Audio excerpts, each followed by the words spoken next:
तमाम व्यूअर्स को अस्सलाम वालेकुम। उम्मीद करता हूँ कि आप सब खैर खैरियत से होंगे। आज का हमारा podcast basically it's all about literature. तो इसी से एसोसिएटेड हमारे आज के गेस्ट जो कि एक वेल रिनाउंड वर्डस्मिथ है, जिनको अदबी इल्म पे काफ़ी अबूर हासिल है। तो मैं वेलकम करना चाहता हूँ फ़खरुद्दीन कैफ़ी साहब को। सर क्या हाल है आपके? ठीक ठाक हैं जी? सबसे पहले आपको बहुत शुक्रिया जी आपका कि आपने वक्त निकाला हमारे पॉडकास्ट के अंदर आए। शुक्रिया, आपका भी बहुत बहुत शुक्रिया कि आपने याद किया। सर सबसे पहले तो ये बताएं कि आपका बैकग्राउंड कहाँ था, कहाँ से है, किस शहर से आपका ताल्लुक है, ताकि हमारे थोड़ा व्यूअर्स को आपका ज़रा इंट्रोडक्शन जो है वो पहुँच जाए। मेरी पैदाइश तो बॉम्बे है की है, ब्रिटिश इंडिया थी, राइट। 1944 की। उसके बाद मैं वहाँ से माइग्रेट करके 47 में पाकिस्तान आए। ठीक है। और यहाँ पे कराची इसमें 1 साल रहे और बाकी हैदराबाद। यहीं से पूरी एजुकेशन की, MSc तक यहीं से यूनिवर्सिटी से पढ़ा है। और उसके बाद मैं जॉब भी हैदराबाद में की, फिर कुछ दिन कोयटा में रहा। इस तरह से लिखने लिखाने का सिलसिला 2006 में शुरू किया मैंने। अच्छा जी। तो सर बेसिकली आपको ये शौक जो है वो लिखने का ये किस तरह आपके अंदर आया? थोड़ा सा शायरी के ऊपर था, कॉलेज के ज़माने से कुछ अशार कह लेते थे, तो उस वक्त अपना तखल्लुस भी किया, कैफ़ी रख लिया तखल्लुस। पहले राही तखल्लुस करता था, लेकिन फिर वो चेंज करके उसे मैंने कैफ़ी तखल्लुस। अच्छा जी, बिल्कुल मैं इसी पे आने लगा था कि आपका जो तखल्लुस है, क्योंकि हमने तो सर आज तक जो है सिर्फ 2 ही कैफ़ी सुने हैं, एक कतरीना कैफ, ठीक है ना, और एक कैफ़ी खलील। अच्छा, उसके बाद जो है वो फ़खरुद्दीन कैफ़ी, ये तीसरे नंबर मैंने आज ये नाम सुना। चलिए, तो कैफ़ी आज़मी भी है। कैफ़ी यार? कैफ़ी आज़मी। कैफ़ी आज़मी। अच्छा जी। तो ये आपने इंस्पिरेशन जो है वो कहाँ से ली? नहीं, ये तो किसी से नहीं दी, वैसे ही एक कैफ़ी, क्योंकि कैफियत से निकाल लिया था मैंने कि जैसे एक सुरूर वाली बात, इस तरह से उसमें कैफ से। तो राही पहले रखा था, लेकिन कुछ साहब दोस्त थे, उन्होंने कहा कि यार ये राही बड़ा सड़की सड़की सा लगता है। अच्छा जी। तो फिर हमने कहा अच्छा, आप चेंज कर लेते हैं। तो थोड़ा हमारे व्यूअर्स को अगर बताएं, आप प्रोसीड करते हैं आगे कि सर अभी तक जो है वो आपने क्या क्या मतलब लिखा है, किस चीज़ में आपको इंटरेस्ट है लिखने का, क्या किस हद तक शौक है, थोड़ा आप ज़रा बताएं। दरअसल जब मैं 2006 की बात है कि मैं जब लिखना शुरू किया, तो कुछ इंस्पायर हुआ मैं, ये जब डॉक्टर कदीर खान को नज़रबंद कर दिया गया या इनसे माफ़ी मंगवाई गई। अच्छा। तो वो मुझे बड़ा झटका लगा था, क्योंकि मैं ज़रा बड़ा पाकिस्तानी हूँ और बहुत पैट्रियोटिक है ज़रा। बहुत ही ज़्यादा। अच्छा जी। तो मुझे बड़ा दुख हुआ था। तो उस पर मैंने इंग्लिश के अंदर कुछ कॉलम लिख के अपने ईमेल पे भेज दिए थे लोगों को, दोस्तों वगैरह को। तो उनमें से कुछ ने कहा कि भाई आप इसको उर्दू में क्यों नहीं लिखते। ये सर किस ईयर की बात है? ये 2006 की। अच्छा जी, ठीक है। तो फिर मैंने उर्दू में लिखना शुरू किया। तो उर्दू में जब मैंने कुछ कॉलम वगैरह लिखे, थोड़ा सा मैंने एक नवाए वक्त को भेजा अपने 2 कॉलम, जो बेनज़ीर की शहादत के ऊपर जो आए थे स्कॉटलैंड से। सही उनका है। ज़रा मैंने मजाक उड़ाया था कि वो जिस तरह से देख के चले गए थे। अच्छा तो उस जी। पर मैंने 1-2 कॉलम लिखे थे। राइट। वो 2 कॉलम जो वो उनको बहुत पसंद आए। तो उन्होंने अच्छा फिर जी। मेरे बाकायदा शाये करना शुरू कर दिया। उसके बाद अच्छा फिर जी। मेरे मुसलसल जो है वो चलते रहे। नवाए वक्त में फिर जसारत में कुछ छपे। उसके बाद में फिर कुछ अफसाने थे मेरे, वो अफसाने जो है मेरे लंदन से परवाज़ में छपे, टर्की से छपे अरतबात में, अच्छा। कराची से मिर्ज़ा प्लस में, नवादिर लाहौर से, और 5-6 और भी इस तरह से हैं जो रिसाले, उनमें मेरे काफ़ी मज़ामीन शाये होते रहे। अच्छा जी। तो हम व्यूअर्स को बताते हैं कि ये जो मेरे सामने कुछ किताबें आप देख सकते हैं, पढ़ी हैं, ये कैफी साहब की ही लिखी हुई हैं। तो इनसे पूछते हैं कि सर ने कितनी बुक्स अभी तक जो है वो लिख चुके हैं? मैंने जब पहली किताब लिखी अपनी, उसका नाम था ए गैर मतबूआ किताब। अच्छा जी। तो वो जब मैंने कुछ लोगों को, सेलिब्रिटीज़ को भेजी, राइट। तो मैंने एक किताब, मुझे अच्छा तो पता नहीं था, मैंने इस्लामाबाद लिख के और डॉक्टर कदीर खान को भेज दी। अच्छा जी। चौथे या 5वें दिन मुझे एक SMS मिला, जो कि मैं नहीं जानता था। मैंने SMS खोला तो उसमें लिखा हुआ था कि I am thankful to you for this thought provoking book. नीचे एक खान देख के तो मैं उछल पड़ा। मेरे लिए तो ये एक ऐसे एहसास की बात थी जो शायद कोई बड़ा अवार्ड मिलता तो भी उससे बिल्कुल बिल्कुल। हाँ, क्योंकि उस टाइम पे वो बड़ा उनका कहते हैं नाम था। तो इससे मेरा उनका आज भी है। उनका नंबर मेरे पास आ गया, तो मैंने फ़ौरन उनको रिंग किया। अच्छा तो जी। उनसे भी कुछ बातचीत हुई। फिर उन्होंने कहा ये इतनी अच्छी किताब है और इतनी थॉट प्रोवोकिंग है, तो मैं चाहूँगा इसे आप इंग्लिश में भी लिखें। अच्छा जी। तो फिर मैंने दूसरी जो लिखी वो इसी को दी अनपब्लिश्ड बुक के नाम से अंग्रेजी में लिखी। अच्छा अच्छा अच्छा अच्छा। राइट। इस तरह से फिर उसके बाद में मेरे जितने कॉलम छपते रहे मुख्तलिफ रसाइल में या मुख्तलिफ रोजनामों में, तो उनका मैंने फिर तल्ख नवाई के नाम से मजमुआ शायद। अच्छा जी। तो इसका मतलब कि आपको जब डॉक्टर ए क्यू खान ने रिकग्नाइज किया तो आपको जाहिर सी बात है एक बूस्टअप तो मिला होगा, बहुत मोटिवेशन ही मिली बहुत होगी ज़्यादा। मजीद लिखने की। बहुत ज़्यादा। उसी के बाद में फिर ये है कि मेरी 6 किताबें आई हैं, जिनमें से एक अंग्रेज़ी में और 5 उर्दू में। अच्छा, और जो ये पब्लिश की हैं आप? पब्लिश हो गई हैं। अच्छा जी। और इनमें से एक नज़म की किताब है, नज़म कहना चाहिए उसे, मैंने तुकबंदियों का नाम दिया है।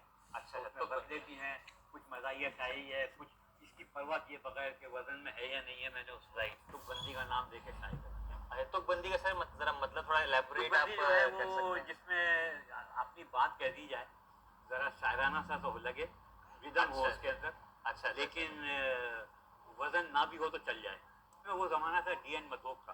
तो डी एन मथोक के जो नक़्बे होते थे वो इसी टाइप के होते थे, और थोड़ी इंडिया की शायरी फिल्मों के ऊपर छाया हुआ था। लेकिन फिर हाँ। साहिल लुधियानी जब एंटर हुए, फिर उसके सही बाद है। में दूसरे शकील बदायूनी वगैरह आए, तो ये अदबी रुझान पैदा हुआ उसमें, फिल्मों में। अच्छा जी, ठीक हो गया। तो मेरी एक अच्छा। किताब ये है, फिर उसके बाद में मेरी कुछ 3-4 किताबें ऐसी भी हैं जो इसके ऊपर हैं, इंटरनेट पे हैं। वो छपी अच्छा नहीं है, जी। लेकिन प्रोसेस में हैं, और उनमें भी 2 इंग्लिश में हैं और बिल्कुल। 2-3 जो हैं उर्दू में। अच्छा, तो सर जो आपने पब्लिश की हैं बुक्स, तो उसके बाद कैसा आपको मतलब रिस्पॉन्स मिला? ये कोई कॉपीराइट्स का जो सारा सीन होता है उसकी तरफ नहीं, मतलब अगर कॉपीराइट्स आप का मैं आपको बताऊं कि मैंने मजाक में अपनी हर किताब के ऊपर लिखा है कि जुमला हकूक महफूज लिखे होते हैं ना, जी तो जी। मैंने हर किताब पे ये लिखा है कि जुमला हकूक कतई महफूज हैं, क्योंकि यहाँ पे पढ़ने का रुझान ही नहीं है तो चोरी कौन करेगा। तो इसलिए मैंने कहा कि जुमला हकूक की परवाह ही नहीं है मुझे। बिल्कुल सही है। और यही वजह है कि ये किताबों का जैसे आपने पूछा, जी तो उससे जी। सबसे बड़ा प्रॉब्लम यही है कि अब पढ़ने का रुझान नहीं रहा।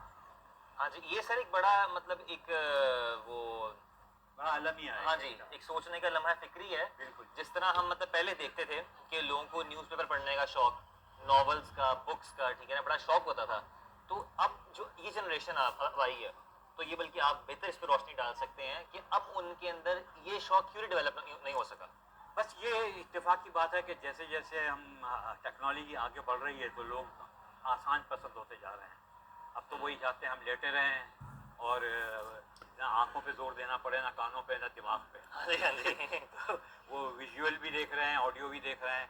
ये जो अच्छा, अभी आपको बताता हूँ कि इतना ज़्यादा ख़राबी हो गई है कि एक ज़माना था कि आप बसों में सफ़र करते थे, ट्रेनों में सफ़र करते थे, तो आप ये देखते थे कि अगर आपके पास किताब है तो पड़ोस का जो है वो उछल उछल के देखता था कि क्या हाँ पढ़ जी, रहा हाँ है, जी, बिल्कुल या वो किताब बिल्कुल। को लेने की कोशिश करता था, अगर हाँ आपने जी। रख दिया तो क्या देख सकता हूँ। हाँ जी, बिल्कुल। अच्छा, अखबार पढ़ रहे होते तो वो कहता था कि दरमियान का पेज मुझे दे दीजिए साहब। हाँ जी, बल्कि इवन आपने नोटिस किया होगा कि सर आपकी तो ट्रैवलिंग ही बहुत रही है जी। कि अगर हम ये प्लेन्स में या अपना बसेस के अंदर, ट्रेन में अगर हम ट्रैवल करते हैं, तो अक्सर साथ वाले पैसेंजर्स ने एक हाथ में चाय का या कॉफ़ी का ग्लास, बिल्कुल बिल्कुल। मग और साथ एक बुक या न्यूज़पेपर उनके हाथ में लाजमी हमें देखने को मिलती थी।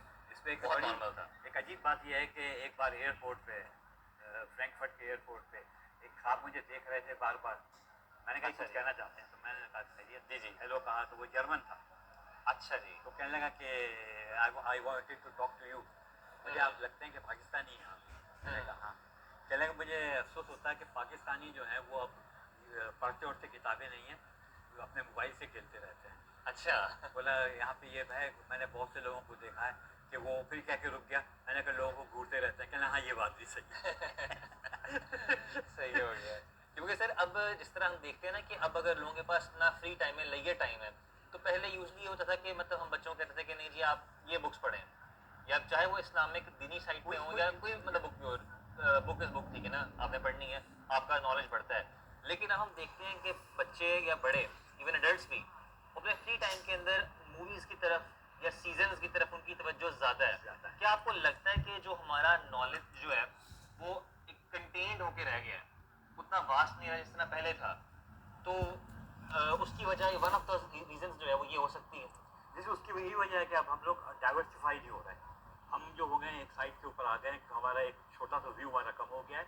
हाँ बिल्कुल। उस नो डाउट वो हमारी नॉलेज थोड़ी सी बढ़ गई है, क्योंकि अब बहुत आसान हो गया है कि आपने अभी मैंने आपसे कोई पूछा, आपको नहीं आया, जवाब नहीं आया, आपने जल्दी से ऐसे नीचे करके गूगल पे देखा और कह दिया कि ये। हाँ जी, तो आपकी नॉलेज तो नहीं बढ़ी। हालांकि गूगल पे जो है वो ऑथेंटिक हमें सोर्सेज मिलते ही नहीं है सारे। ऑथेंटिक भी नहीं होते, बिल्कुल। लेकिन उससे क्या हो कि आपकी नॉलेज में कोई इजाफा नहीं हुआ। हाँ जी। आपने उस वक्त मेरे क्वेश्चन का आंसर दे दिया। बिल्कुल, यानी कि टू द पॉइंट स्पेसिफाई कर लिया उसका। जबकि हम जब किताब पढ़ते हैं तो हम रेफरेंसेस देखते हैं, ये पता पड़ता है कि वो किसने लिखा है, एग्जैक्टली। कौन लिखने वाला है, फिर हमारा तलफ़ुज़, राइटिंग, स्पेलिंग बहुत बहुत सी बातें होती हैं जो कि बहरहाल इंटरनेट का अपना ज़रूर है कि ये एक है, बिल्कुल। लेकिन वो लेवल नहीं आ सकता, वो जो बेसिक नॉलेज होती है वो नहीं आ सकती। हाँ जी, बिल्कुल, क्योंकि जिस तरह एक जब आप रिसर्च करते हैं, लाइक सपोज़ आपने कोई एक वर्ड के बारे में कोई चीज़ ढूँढनी है, थिसॉरस ही है। जी, बिल्कुल, अगर आप वो बिल्कुल। खोलते हैं तो एक वर्ड को देखने के लिए आपकी और 10 वर्ड्स पे नज़र पड़ जाती है। बिल्कुल, बहुत से तो आपको कम टाइम में ज़्यादा सीखने का मौका मिल जाता बिल्कुल है। ये बात है।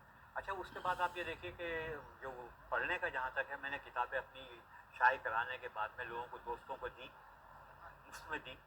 साल भर के बाद भी पूछा कि भाई कैसा था? तो वो कह रहे सर अभी टाइम नहीं मिला पढ़ने का। हाँ जी।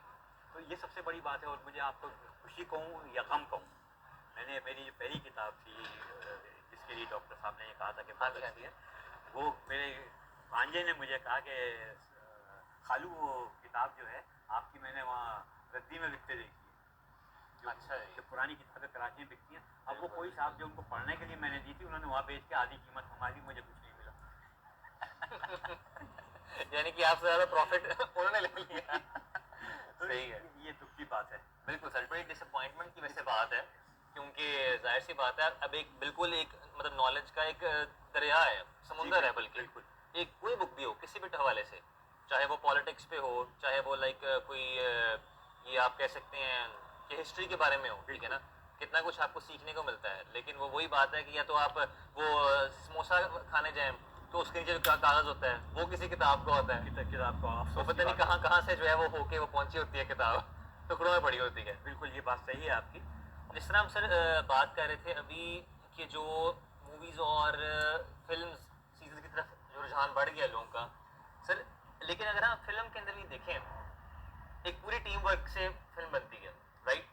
कुछ तो एक्टर्स हैं, ठीक है, जो ऑन स्क्रीन काम कर रहे हैं, लेकिन अगर हम उसके पीछे देखें जो उस मूवी का सीजन का स्क्रिप्ट है और जो सारा एक इमेजिनेशन है, वो तो एक राइटर का ही कमाल है ना।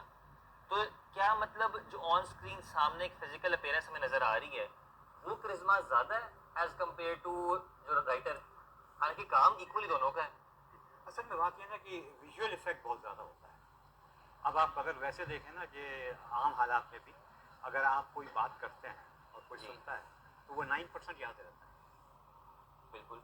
अच्छा, अगर आप सुनते भी हैं और देखते भी हैं तो 13% याद रहता बिल्कुल, है। और ये तो अच्छा, पॉइंट वैलिड है आपका। आप अगर पढ़ाते हैं तो 23% याद रहता है।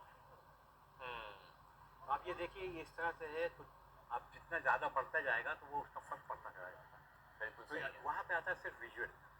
वो विजुअल के ऊपर जो जाते हैं तो आपको बड़ा अच्छा तो लगता है, लेकिन वो आपका देर पानी होता है आपके जहन से। बस आपने फिल्म देख के निकले, आपने 2-4 दोस्तों से बात की और वो कर रहे। बिल्कुल सही। तो सर आपने भी खुद, क्योंकि आप खुद भी लिखते हैं, आपने जो बाकी राइटर्स हैं उनकी भी आपने कहते हैं तहरीरों को पढ़ा होगा, तो आपको जो है उनमें से सबसे ज्यादा मतलब आपका जो फेवरेट राइटर है जिसकी आपको मतलब राइटिंग पसंद है, वो कौन सा रहा है? देखिए, मेरे पसंद में जैसे बचपन से स्टार्ट किया है तो वो मैंने ईडन ब्राइटन, इंग्लिश हाँ जी, इंग्लैंड हाँ की जी, है। बिल्कुल, जिसकी I think secret 7 famous secret 5 है सेवन वो। हाँ जी, फेमस बचपन में 5 हमने है। नहीं बहुत बहुत पढ़ी है वो ये। हमने मैट्रिक तक तो ख़त्म कर लिया था। मैट्रिक के बाद फिर जो ज़रा इंटर में आए तो फिर मिंटो को पढ़ा, मसलम को पढ़ा, रईस को पढ़ा, रईस अहमद जाफरी को पढ़ा, 10 भारती। फिर इंग्लिश की तरफ आए तो फिर वो गाय दे पासा, अच्छा जी। जैसे हैरोल्ड रॉबिन। हम्म। तो इस तरह से अच्छा, ये वजह ये है सबसे जो फिर मुझको जिसने मेरे पे असर अंदाज हुआ वो इब्न सफ़ी। इब्न सफ़ी। मेरे अभी तक मेरा ख्याल ये है कि उससे बड़ा राइटर कम अज़ कम उर्दू में तो नहीं। यानी माना कि आग का दरिया सूरतुल हैदर का वसीम नाविल है, या अलीपुर का हैली 11-1200 सफ़ात का है, मगर उससे आपको कोई, आपके जहन में कोई चीज़ रहती नहीं है और उसको पढ़ने वाले हज़ार भी नहीं होंगे। मैंने वो आग का दरिया को लोगों के ड्राइंग रूम में पढ़ी भी देखा है, ड्राइंग रूम में।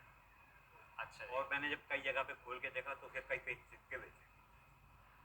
लेकिन इब्न सफ़ी का है ये कि लाखों की तादाद में इसको पढ़ा जाता है, लाखों की तादाद, हज़ारों नहीं कह रहा मैं, कई लाखों। वो शायद उनका लिखने का स्टाइल इस तरह का, स्टाइल और ऐसा बात था। क्या होता है ना कि बाअसर बात कितनी है। तो मेरा असर बहुत पड़ा, मुझ पर असर बहुत आया है इब्न सफ़ी का भी। अच्छा अच्छा, ये मैं बताता हूँ कि एक अच्छे लिखने वाले के लिए ज़रूरी है, मैं अच्छा लिखने वाला तो नहीं हूँ, बहरहाल एक एवरेज हूँ, लेकिन अच्छे लिखने वाले की ज़रूरत है कि ज़्यादा से ज़्यादा तक पढ़ा हुआ और ज़्यादा वर्सेटाइल उसका होना चाहिए, उसको बहुत ज़्यादा पढ़ा हुआ हो। बिल्कुल सही बहुत है। ज़्यादा लोगों को पढ़ाओ तो अच्छा सर, इसके अलावा और क्या खूबियाँ होती हैं आप समझते हैं जो एक मतलब राइटर के अंदर होनी चाहिए? जिस तरह एक तो आपने बता दिया कि इसकी बहुत ज़्यादा रिसर्च हो, नॉलेज बहुत ज़्यादा हो, लेकिन हर नॉलेज रखने वाला इंसान जो है वो अच्छा लिख तो नहीं सकता, तो इसके अलावा और क्या हो सकती हैं आपके हिसाब से? एनालाइज करना भी होता है, एनालाइज करें। और असल में जो है बात है कि हाउ टू इंटरपोलेट करें और एक्सट्रापोलेट भी करें। अच्छा जी, सब बात बनती है, क्योंकि आपने खाली इंटरपोलेट कर दिया तो काम नहीं होगा, लेकिन एक्सट्रापोलेट भी कर सकते हैं। राइट, तो अब राइट। आप क्योंकि आप प्रोजेक्ट करते हैं, आप आइंदा के बाद विजुअलाइज करते हैं ना किसी जी, चीज़ जी, को। बिल्कुल, तो बिल्कुल। विजुअलाइज करने के लिए ज़रूरी है कि आपके पास इतनी नॉलेज हो, और नॉलेज आपकी सतही नहीं होती है। जैसे अलेक्जेंडर पोप ने कहा था कि little learning is a dangerous thing. बिल्कुल, बिल्कुल वो सही है। ज़रूरी है कि ज़्यादा से ज़्यादा। अच्छा, फिर उसके अंदर आपका मुशाहिदा बहुत काम करता है। आप अगर सड़क पे जा रहे हैं, एक साथ यहाँ से गुजर गया, उसे पता ही नहीं होगा। एक ऐसा भी होगा जो यहाँ से गुजरेगा, उसको पता पड़ जाएगा राइट साइड पे कितनी कुर्सियाँ पड़ी थी और राइट साइड पे कितनी कुर्सी। हाँ, सीढ़ियाँ चढ़ते हुए आदमी चढ़ के चला जाता है दिन में 10 बार, उसे याद ही नहीं होता है कि ये 11 स्टेप थे या 13 थे। हाँ, तो ये सिर्फ मुशाहिदे की बात होती है। जब हम पढ़ते हैं, देखते हैं, तो उसमें हमारा मुशाहिदा काम करता है। तो ज़्यादा पढ़ो। अब फिर ट्रेवलिंग अगर की हो तो भी बहुत फ़ायदा होता है, हाँ जी, क्योंकि हम बिल्कुल। जब लोगों से मिलते हैं, मुख्तलिफ किस्म के लोगों से बहुत कुछ मिलते हैं। सीखने को मिलता है आपको। बिल्कुल। तो सर आपने कभी ट्रैवल लॉग्स नहीं लिखे हैं? सफरनामे जिन्हें कहते हैं। मेरे सफ़र तो मैंने बहुत किया है, हाँ जी, बिल्कुल। बहुत किया सफ़र। और ये यूँ समझ लें कि हर कॉन्टिनेंट के अंदर सिवाय ऑस्ट्रेलिया के, मैंने अच्छा हर जी। कॉन्टिनेंट में एक एक शहर ज़रूर देखा है। अच्छा जी, माशाल्लाह। तो दैट इज़ ग्रेट। अब उसमें यह है कि उसकी वजह से फिर मैंने, क्योंकि जब ऐसी किताबें लिखी, कुछ अपने वाक़यात लिखे, तो कई दोस्तों ने कहा कि आप सफ़रनामा क्यों नहीं लिखते। सही है। अब सफ़रनामा लिखना, मैंने उसका कहा कि सफ़रनामा में सबसे बड़ी बात यह है कि मुबालगा आराई की ज़रूरत है। जब तक आप उसमें झूठ शामिल नहीं करेंगे, आपको पसंद कोई नहीं करेगा। अच्छा जी। जैसे मैंने मिसाल दी कि मुस्तफ़ा सर तारा जो हैं, बड़े अच्छे राइटर हैं, बड़े उन्होंने सफ़रनामे हाँ लिखे जी, हैं। बल्कि बड़ा इनका नाम है, बड़ा बड़ा इनको लोग फॉलो भी करते हैं।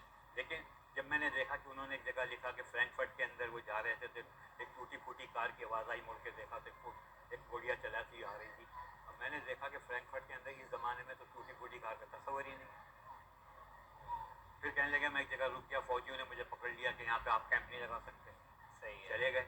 बोले कहाँ जाएँ भाई, मेरे पास पैसे नहीं है, कम है। तो कहने लगा हम आपको छोड़ते हैं। बोले एक तहखाने में ले गए, फ्रैंकफर्ट के एक गली के अंदर एक तहखाने में गए। वहाँ वो लालटेन की रोशनी में एक बैठा कुछ लिख रहा था, वहाँ उन्होंने मुझे कमरा दिला दिया बड़ा सस्ते में। अब बताइए, लालटेन की रोशनी फ्रैंकफर्ट के अंदर, कुछ समझ में आने वाली बात नहीं। यानी कि आपके हिसाब से थोड़ा राइटर्स जो हैं वो फैब्रिकेट करते हैं अपनी तरफ से। बिल्कुल, उसमें मुहालगाराई करते। फिर वो जैसे मैंने एक में लिखा है कि एक हमारे जो हॉस्पिटैलिटी स्वीट था, जब हम न्यूयॉर्क और फिलाडेल्फिया गए और फिर कैरिबियन सी में, अच्छा तो वहाँ वो उन्होंने एक कमरे में शराब, और कंपनी अमेरिकन कंपनी थी, फ्री शराब थी और लोग टूटे पड़ रहे थे। अच्छा जी। और वहाँ पे तरीका भी ये था कि जो भी आया था कंपनी का, तो 100 लोग थे, तो हर एक को अपनी बीवी या अपने शौहर को लेके आना। अच्छा जी, सही है। तो 200 थे, सही 100 है। लड़कियाँ तो 100। अच्छा, अच्छा। तो हम पाकिस्तानी थे, हम 8 आदमी गए थे, हम यहाँ से 4 की बजाय 8 गए थे हम लड़के, हम बीवियों के लिए ले गए थे। अच्छा पर जी। यूँ हो गया कि फ्रांस से जो आए थे, वहाँ से सिर्फ लड़कियाँ आई थी। अच्छा है, तो आपकी रेशो इक्वल हो गई वहाँ से। बिल्कुल हो गई। अच्छा, सही है। अब वहाँ शराब चल रही, हमसे शराब तो पीने का सवाल ही नहीं होता। तो बाप ने आप लोग ये कहते हैं कि दामन को ज़रा देख, ज़रा बंदे सवा देख, लेकिन हमको कहते थे कि दामन जो निचोड़ दूँ तो फरिश्ते वजू करें। अच्छा जी, दामन जो छोड़ दूँ तो फरिश्ते फरिश्ते वजू वजू करें। करें। अच्छा। तो अपने आप को महफूज रखा, खाने से, पीने से, हर तरह से, सही हर है। तरह से महफूज। तो वहाँ जाता था, मैं पाइनएप्पल जूस मांगता था, तो वो जो पार्टनर लड़की थी, वो कहती थी कि आप ये क्यों नहीं देते। मैंने कहा नहीं, इट्स ऑलराइट। कहने यू वोंट गेट इंटॉक्सिकेटेड, आप नशा नहीं होगा। अरे मैंने कहा नहीं भाई, आप मुझे ये दे दें। तो कहने लगी कि एक दिन कहती है कि ये बिल्कुल लाइट वाली है, ये आप ले लें, यू वोंट गेट इट। तो मैंने उसको कहा I am getting intoxicated for your eyes, मैं तो तुम्हारी आंखों से ही मुझे नशा चल रहा है। अच्छा। तो उस पर मैंने एक शेर कहा था, साकरी ने हमें रिन समझकर जो दिया है, वो सागर में हमने मरवत में दिया है।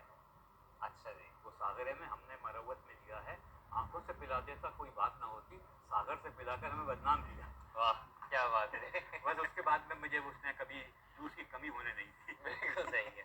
अच्छा, एक थोड़ा सा लाइट सा क्वेश्चन जो है वो एंड पे आपसे पूछता हूँ मैं सर, जो कि अक्सर हम आम आदमी एज ए लेमैन के तौर पे हम बड़ा नोट करते हैं। जिस तरह आपने राइटर्स की मतलब बात की है, ठीक है, अगर सर हम ये पुराने राइटर्स को देखें, इस तरह ये मिर्ज़ा गालिब है, ठीक है, या मीर तकी मीर है, तो तो सर ये हर कोई जो है वो नाकाम आशिक क्यों लगता है एक शायर जो है? मतलब क्या आप बिलीव करते हैं कि अपने जो ये इनके दर्द होते हैं, जो ये बोल नहीं सकते, बयान नहीं कर सकते, फिर उसमें एक कलम का सहारा लेते हैं? अब बात यह है कि ये होती है तसव्वुरात की बात। लोग तो कहते हैं कि इश्क में नाकाम हुआ, या हम तसव्वुर करते हैं कि हम इश्क में नाकाम हैं। ये अब कहीं पे सच भी हो सकता होगा, सही। लेकिन वो कोई ऐसा नहीं है कि जैसे मैं बताऊं कि मुझको बहुत से लोगों ने कहा कि कैफी साहब आप शराब का बड़ा जिक्र करते हैं, बहुत से आपके अशार के अंदर मिलता है, तो आप तो पीछे तो है नहीं। अच्छा जी। तो मैंने कहा कि जो रियाज खैराबादी जो है उनको कहते हैं शायर खुमरियात। अच्छा, खुमरियात से मुराद? खुमरियात तो शराब शराब मतलब नशे की अच्छा अच्छा अच्छा अच्छा, ठीक है। जामो प्याले की बात है। सही है सही तो है। उन्हें शायर खुमरियात कहते हैं, जबकि उन्होंने पीना तो दूर की बात देखी भी नहीं हो। अच्छा जी। लेकिन वो तसव्वुर उनकी शायरी के अंदर इतना मिलेगा आपको, हम्म। जाम व मैया की बातें, कि आप लगेंगे ये सारा दिन शराब में ही नहाते रहते हैं। यानी कि इस बात में कोई कोई ऐसी मैंने सच्चाई बता नहीं कि है। इसकी मिसाल मैंने रियाज खैराबादी से दे दी। हम्म। मेरी अपनी देख ली, मैंने चाय के अलावा कभी वो चीज़ नहीं पी, अगर बहुत पी तो कॉफ़ी पी ली, अच्छा जी। तो कभी किसी चीज़ को आती नहीं रहा। बिल्कुल सही। तो फिर अब मेरे अशार में अब ये साकी ने हमें फिर समझ कर दिया, ये कैसे आ गया। नहीं, मैंने कहा अक्सर ये होता है ना कि अगर आप कोई चीज़ मतलब अपनी ज़ुबान से आमने सामने बैठ के बयान नहीं कर सकते अपने दिल की बात, तो आप जो है फिर वो मतलब उसको लिख के बयान कर लेते हैं, में बिल्कुल लेके तसव्वुर आके कर लेते हैं। अपना एक बना देते हैं ख्याल, और वो अच्छा जी। अब हम अपने पॉडकास्ट को जो है वो इख्तिताम की तरफ लेके चलते हैं, एंड करते हैं इसका। तो उससे पहले मैं बहुत थैंक यू करना चाहता हूँ सर आपका कि आपने टाइम दिया, बहुत कुछ सीखने को मिला, नई नई बातें जो हैं वो आपसे सुनने को मिली हैं। तो जाहिर सी बात है ऐसे बुजुर्गों से मिलके, बड़ों से मिलके नॉलेज में जो है वो हम जैसों की इजाफा होता है। तो थैंक यू सो मच जी। बहुत बहुत शुक्रिया आपका भी कि आपने हमें याद किया, और जब बातचीत होती है तो बहुत सी बातें कहने का हमें मौका मिलता है जो हमने अपनी किताब में नहीं कहा होता है, बिल्कुल तो वो भी हमें कहना पड़ता है। तो मैं चलते चलते मैं चाहूँगा कि मेरी जो आखिरी अभी किताब आई है कैफियत के नाम से, अच्छा जी। तो ये मैं आपको आपकी खिदमत में पेश करना चाहता हूँ।